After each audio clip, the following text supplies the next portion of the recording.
भारत ने गुवाहाटी टेस्ट हारा नहीं है, भारत को उखाड़ कर फेंक दिया गया है। 408 रन की हार, 2-0 की व्हाइट वॉश और 25 साल के बाद भारत की धरती पर दक्षिण अफ्रीका का ये विजय, ये सिर्फ एक हार नहीं थी, ये एक सुनियोजित एक्सपोज हमारे टेस्ट सेटअप पर सबसे बड़ी कमजोरी है। आज बात होगी थोड़ी कड़वाहट से, लेकिन सच्चाई वही है जिसे सुनकर थोड़ा दर्द हो। स्वागत है आपका हमारे चैनल पर। शुरुआत करते हैं इस वीडियो।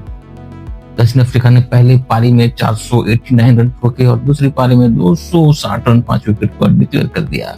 इस बात के सामने रखा 549 रन का स्कोर, ये एक पहाड़नुमा स्कोर था जो आज तक कभी चेज नहीं हुआ था। अब में पहली पारी में 201 रन, दूसरी पारी में 140 रन और इसके बाद 408 रन की करारी हार। दोस्तों, ये हार पिच की नहीं थी, ये हार मौसम की नहीं थी, ये हार थी भारत की तैयारी, सोच और मानसिकता की। भारत की बैटिंग ने फिर वही दोहराया, बिना प्लेटफॉर्म, बिना पार्टनरशिप, बिना साझेदारी। पहली पारी में शुरुआती विकेट, दूसरी पारी में 27 रन, 2 विकेट की हालत नाजुक थी। इसके बाद मिडिल ऑर्डर पर दबाव, फिर शॉट्स में घबराहट और नतीजा टीम की रीढ़ हर बार टूटती दिखी। चौथी पारी में रविंद्र जडेजा ही टिक पाए, बाकी बल्लेबाज स्पिन के सामने, सीम के सामने, दबाव के सामने हर बार वही कहानी। दिमागी ढलाव, गलत शॉट चयन, बिल्कुल भी लंबी पार्टनरशिप नहीं चली इस टेस्ट में। जबकि दक्षिण अफ्रीका बल्लेबाजी कर रही थी तो इंडिया सिर्फ वॉच एंड नॉट अटैक के मूड में थी। स्टंप 100 रन की साझेदारी बनाते रहे, ओवर गुजरते गए और भारतीय गेंदबाज थके हुए, दिशाहीन और बेमद नजर आए। टीम ने साउथ अफ्रीका को इतनी देर बैटिंग करने दी कि लग गया था मनोवैज्ञानिक हार। 500-550 रन का वो दीवार, फील्डिंग सेटिंग की तीखापन नहीं, फील्डिंग सेटिंग में तीखापन नहीं, रणनीति में आक्रामकता नहीं और गेंदबाजी में वो धार नजर नहीं आ रही थी। तो महाराज और साइमन हमर ने उस पिच पर वो टर्न निकाला जिसे भारत के स्पिनर ढूंढते ही रह गए। भारत के घर के स्पिनर डोमिनेंस से एक मिथक बनकर रह गया। ये सिर्फ मैच नहीं था, ये था दक्षिण अफ्रीका द्वारा भारत को उसी के घर में स्पिन से हराने का सबूत।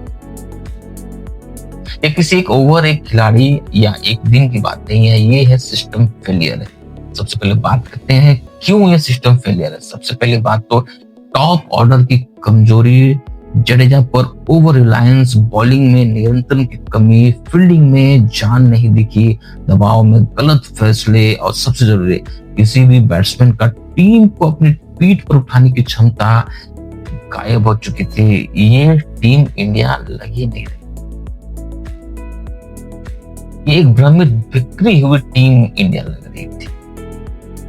ये हार सिर्फ खिलाड़ियों की नहीं थी, ये हार थी सोच की, चयन की और एक लीडरशिप की। नंबर 3, नंबर 6 और लोअर मिडिल ऑर्डर में लगातार चेंजेस, एक्सपेरिमेंट, रोटेशन, जिससे बल्लेबाज कंफ्यूज और असुरक्षित नजर आए।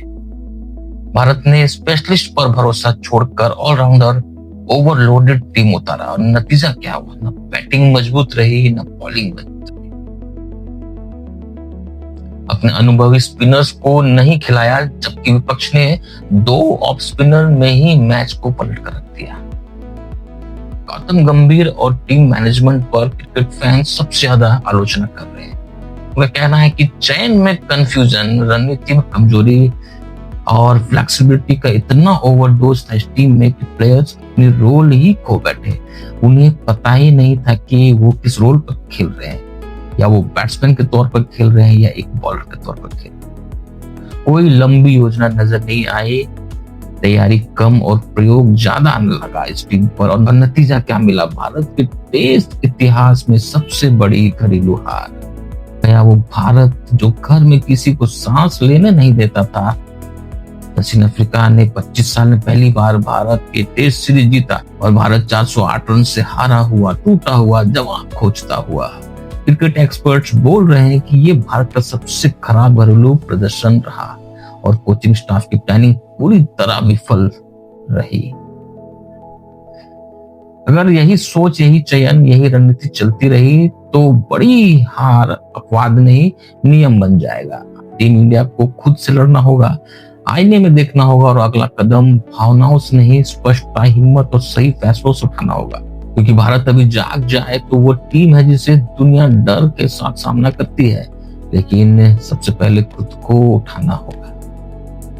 ये वीडियो यही समाप्त करते हैं। अगर आपको अच्छा लगा तो इसे लाइक और सब्सक्राइब करना। मिलते हैं अगले वीडियो पे।